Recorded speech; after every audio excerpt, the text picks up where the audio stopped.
villes du Sud, les villes d'Afrique souffrent de plus en plus des poids que crée la démographie galopante. C'est ainsi que l'agriculture urbaine s'impose comme une activité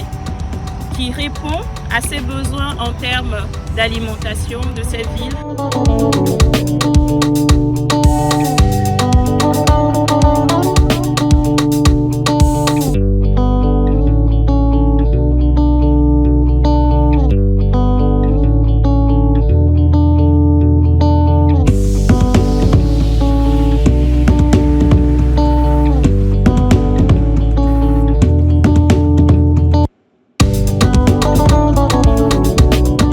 La recherche que nous menons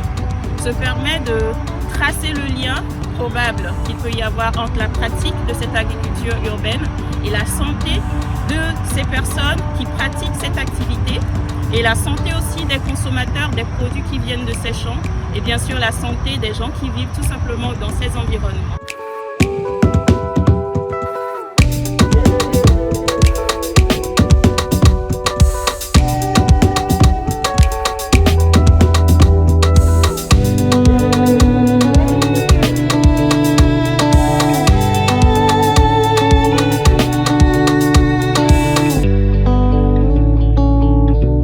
Cette étude, elle est empirique et pour arriver à des résultats probants, nous avons procédé par des méthodes scientifiques. Nous avons été sur le terrain, nous avons questionné ces agricultrices et agriculteurs avec des questionnaires donc administrés. Une autre chose que nous avons faite est de collecter des légumes venant de ces champs d'agriculture urbaine et de les tester pour relever le niveau de contamination en nitrate qu'il y a dans ces légumes, dans ces produits de champs.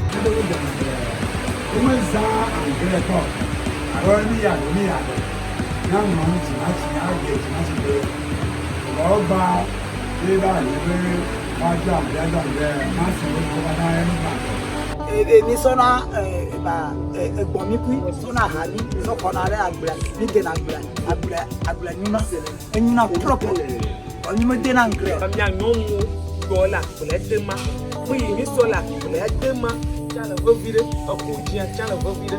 no pere nyanchi e plia nyate vama changi chala mi be plene garumo nene kwe mi vana nene kwe amo vana wa ye mi hrona mi pona no ko ba zero ko mi kwana bobo chipo na mi le juam le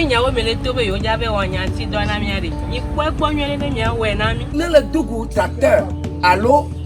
compagnie de que la terre fouille tracteur ne nie gba kan bo abeton ma chichon du kaka ayolo ko na na bisa le ko na no na ko mi ple na be ni na nwe ko no e rodani on ba no fion la mo na mi o le fion mi so le poga o le fion mi so le poga be mi mu mien. L'agriculture urbaine a à la fois des côtés positifs et des côtés négatifs et que ces côtés négatifs sont par exemple le taux très élevé parfois dans ces légumes, dans les produits en termes de nitrates, surtout à Lomé, mais des côtés très positifs où on découvre une corrélation entre le niveau élevé de bonheur de ces agricultrices et de ces agriculteurs, aussi bien à Lomé qu'à Dar es Salaam. Ce qui veut dire que si l'agriculture urbaine était soutenue